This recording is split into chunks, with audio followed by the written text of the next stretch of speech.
reunidos hoje para falar um pouco mais sobre o tema do nosso retiro, né? Como eu falei ontem, tem alguns irmãos que não estavam ontem, né? Mas o tema do nosso retiro é morrer de tanto viver, não por acaso, mas porque a intenção, a ideia era trabalhar com os irmãos um pouco do que esse livro do autor Nathan Wilson traz como desafios para a vida cristã. Ontem nós fizemos um panorama geral sobre o livro, qual a proposta do livro. Aprendemos que o livro tenta, de uma certa forma, passar para o leitor que a nossa vida é, na verdade, uma narrativa, né, que está sendo contada por Deus, que também é acompanhada por Deus em tempo real. Vimos que é como se nossa vida fosse um filme, a vida de cada um dos que estão aqui fosse um filme que está sendo assistido por Deus. Também vimos que essa história, desde o início, é uma escalada de dificuldades.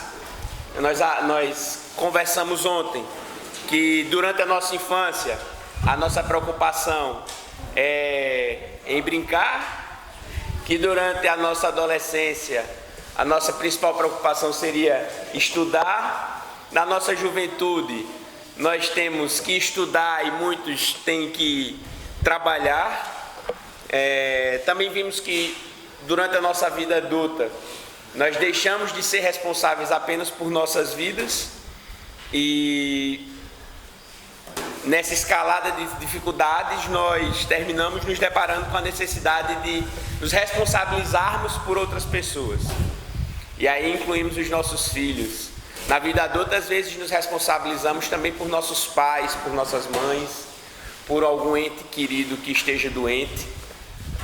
E nessa escalada de dificuldades que vai da infância, passando pela adolescência, chegando à juventude, alcançando a vida adulta, nós chegamos na velhice.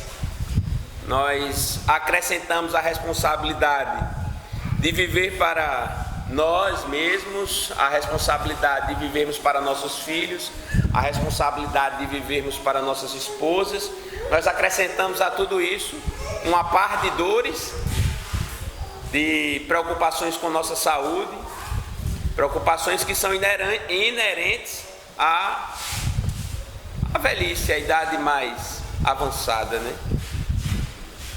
Mas tudo isso chega ao nosso maior desafio, essa escalada de dificuldades que passa pela infância, pela adolescência, pela juventude, pela vida adulta e pela velhice, alcança o nosso maior desafio, que é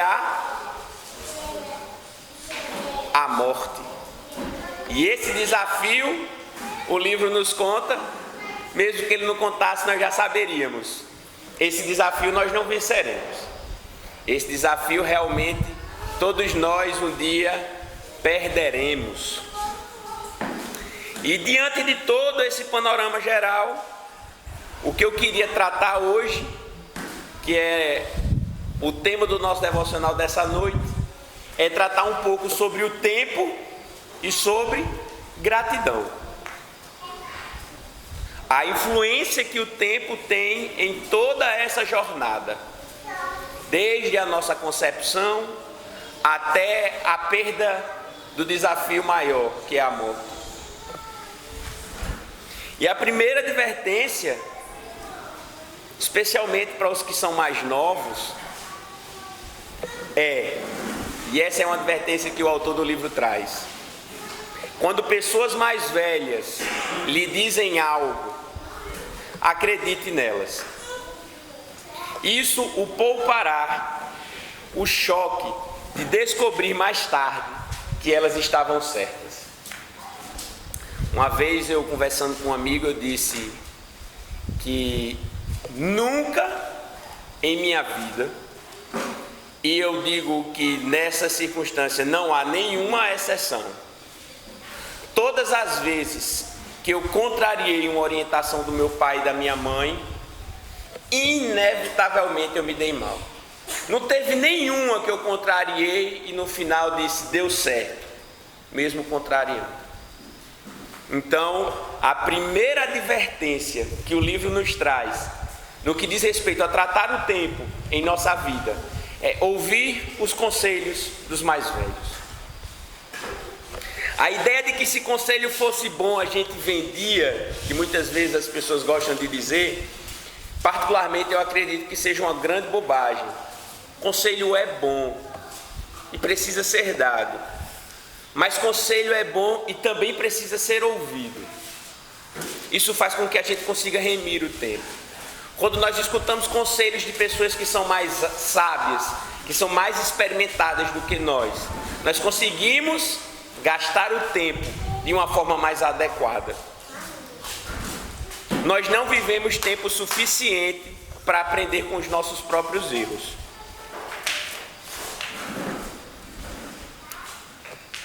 E por não vivermos tempo suficiente para aprendermos com os nossos erros, nós precisamos aprender com os erros dos outros, para que nós possamos gastar o nosso tempo com o que é mais importante.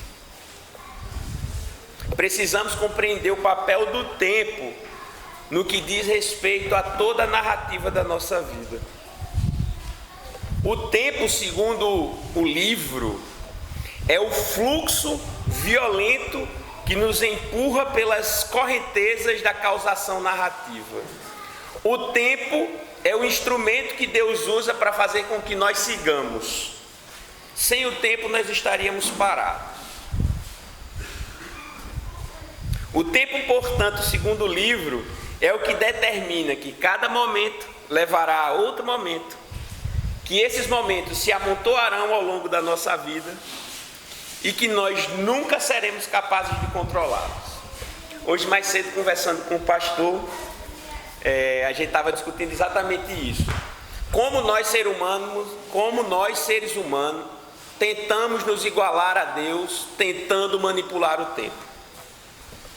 Como nós não conseguimos aceitar a incapacidade de congelar o tempo. Mas não ser capaz de congelar o tempo não deveria nos deixar tristes, nem deveria nos deixar frustrados. Pelo contrário, não conseguir congelar o tempo não pode ser encarado como algo ruim. Tudo em nossas vidas é graça. Se tudo em nossas vidas é graça, tempo é graça.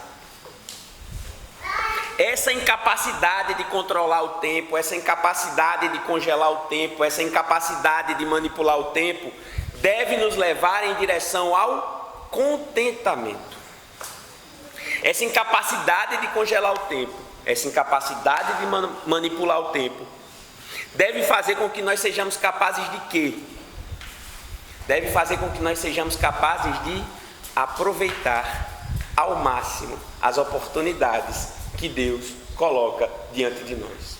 Se eu não posso congelar o tempo, o que é que eu posso fazer com relação ao tempo? Aproveitá-lo, gastando a nossa vida, morrer de tanto viver. A vida foi feita para ser gasta, e nós precisamos gastar a nossa vida da melhor forma possível, aproveitando o tempo que nós não conseguimos manipular.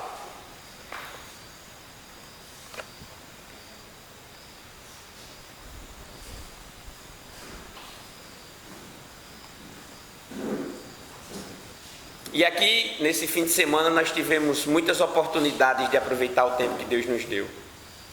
Tivemos a oportunidade de aproveitar a lagoa, tivemos a oportunidade de aproveitar essa areia limpa. Quantos irmãos já comentaram que Deus é tão gracioso com esse acampamento? Se eu tiver errado, Alex pode me corrigir, irmão Jonas pode me corrigir, mas as encostas da lagoa, nenhuma tem uma beira de lagoa tão limpa, com uma areia tão agradável e com tão pouca pedra. Isso é graça. E é nesse tempo que nós devemos agradecer a Deus e aproveitar a lagoa, aproveitar a comida. Que comida maravilhosa, que comida gostosa nós comemos de ontem para cá.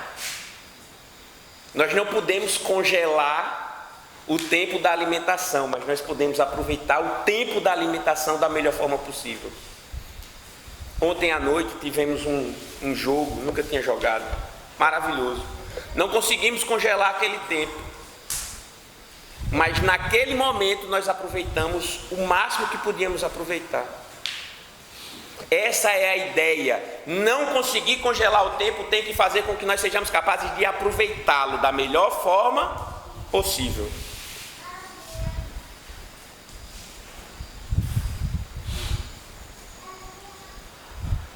Precisa fazer com que nós sejamos conscientes da necessidade de amar as pessoas da forma como Cristo nos amou, no tempo em que nós não conseguimos congelar. Ame seus filhos agora. Ame sua esposa agora. Ame seu esposo agora. Ame sua família agora. Ame seus irmãos agora. Ame seu pastor agora. Até sua sogra você tem que amar agora.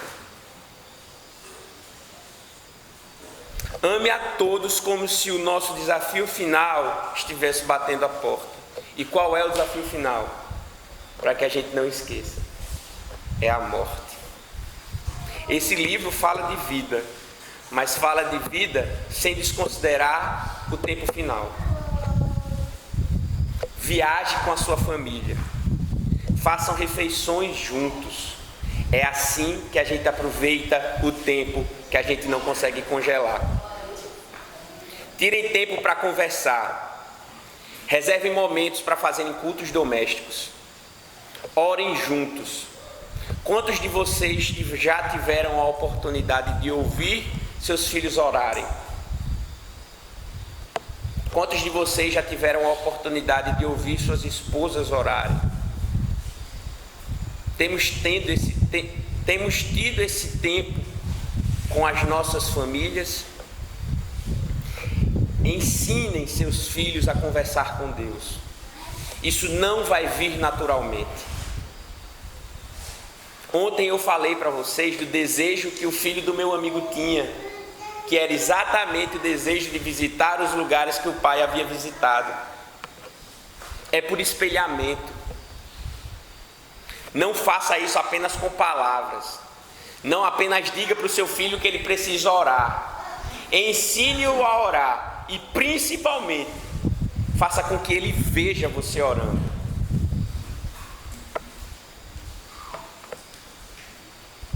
Não façam isso só com palavras. Nós aproveitamos o tempo com atitudes, com ações.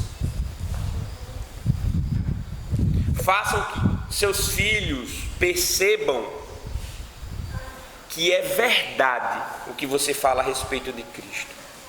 Será que quando você fala de Cristo dentro da sua casa, as pessoas que estão ao seu redor percebem que o que você fala é verdade? Será que através da sua vida, através da sua prática, através da sua obediência, as pessoas que estão ao seu redor estão acreditando naquilo que você está falando?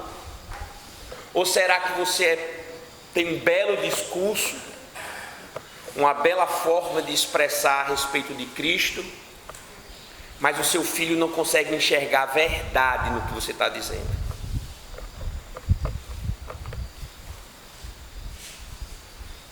O desafio final de nossas vidas está prestes a chegar. Nós não sabemos o dia e não sabemos a hora. Nós estamos morrendo e precisamos morrer da forma correta. Precisamos morrer de tanto gastar a vida com aquilo que realmente importa. Não adianta gastarmos a nossa vida com coisas desimportantes. Ontem, quando a gente estava vindo para cá,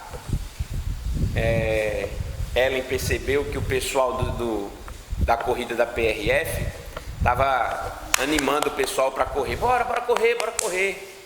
Já no final da corrida. E o livro traz um exemplo muito parecido. Ele diz que a nossa vida é uma corrida e você tem no final da corrida uma pessoa dizendo: bora, a linha de chegada está aí à sua frente. dê o seu máximo, se esforce para chegar ao final da corrida. Mas para a gente fazer isso, para a gente se esforçar, para a gente conseguir chegar ao final da corrida, morrendo da forma adequada, nós precisamos conseguir aproveitar o tempo que nós temos com aquilo que é importante. Precisamos entregar o nosso máximo, hoje, agora, nesse instante. Mesmo sendo incapazes de paralisar o tempo, nós precisamos entregar o nosso máximo aqui. E quando nós entregamos tudo que nós podemos entregar, quando nós colocamos toda a nossa força, toda a nossa capacidade, e quando entregamos todo o nosso vigor a todos aqueles que amamos, nós precisamos ser gratos, porque nós temos tempo, e tempo é graça. Nós temos tempo para dedicar para aquilo que importa. Morrer de tanto viver grato por tudo aquilo que nós temos. Morrer de tanto viver grato por tudo aquilo que possuímos, por tudo aquilo que recebemos gratuitamente por Deus. Certamente, morrer de tanto viver grato é uma chave para uma vida de sucesso. É a chave para morrer da forma adequada. Morrer de tanto viver grato é morrer de forma adequada. Eu queria ler para vocês um trecho do livro que revela um pouco do que nós não conseguimos enxergar como graça em nossas vidas. E como a gente está tratando a respeito de gratidão, esse exemplo que essa figura que ele usa, para mim, eu achei fantástica particularmente. Ele diz assim: minha mulher e eu tendemos a dar presentes demais para os nossos filhos no Natal. Rimos e nos sentimos ridículos quando a criança está tão distraída com o brinquedo que a forçamos a abrir o próximo, quando algo grandioso fica completamente ignorado em outro canto. Que consumistas somos, certo? Que americanos estúpidos somos. Que parecidos com Deus somos. Todos nós somos essa criança repleta de presentes, sem sequer perceber os batimentos, sem sequer perceber a respiração, sem notar que as digitais podem sentir e pegar coisas. A torta cheira como torta e nós a respiramos. A pele da unha se cura quando a manicure tira um bife. As maçãs argentinas são reais. Nós conseguimos enxergar aquela maçã bonita. Cães balançam o rabo e o assombro perpétuo que nos aguarda no céu. O anseio real, o estado mental de Salomão é causado porque temos presentes demais, coisas demais para amar em tão pouco tempo. Porque quanto mais recebemos, mais sentimos a perda, pois todos somos pobres e voltamos ao pó.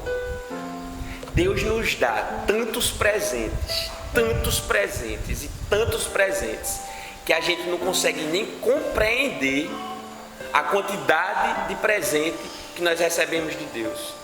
E o que nos frustra mais é a incapacidade de aproveitar todos esses presentes em tão pouco tempo. Ele continua: os ingratos sempre cultivam amargura em seus corações. Aqueles que têm fé, outro dom, alegram-se mesmo no fim e ainda depois. Eles secam as lágrimas, sentindo com maior profundidade toda a riqueza de receber a vida quando a mesma vida é perdida. E ele finaliza: aproveite a vida agora, e agora, e agora, antes que os agoras se acabem. Veja os presentes, saboreie a comida, sabendo que você terá de engolir e principalmente que você consegue engolir.